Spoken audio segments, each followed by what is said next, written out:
Aperture priority is a great mode to use anytime you're shooting portraits. A lot of wedding photographers and portrait photographers prefer to use this mode, and it's very simple to use. Turn your mode dial to the A.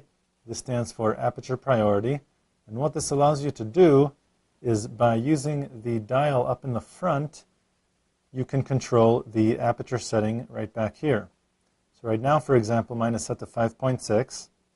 If I roll the dial to the left, the aperture becomes wider, and the depth of field in my picture becomes more shallow. So just the subject on which I focus will be sharp. Everything else will be blurred out. If I roll the dial in the other direction, I'll make the aperture smaller, and now the entire scene will look as though it's in focus. You should note that this camera is only capable of a 3.5 aperture when the lens is at its widest. As you zoom in, you can see that the aperture is changing. And if I zoom in all the way, the widest I can have is 5.6.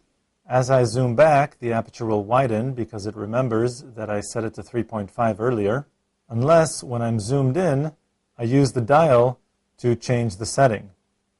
Now it assumes I want 5.6 and not 3.5, and as I zoom back, it'll stay at 5.6. You do have control over your shutter speed in this mode, but you have to use the exposure compensation to access it.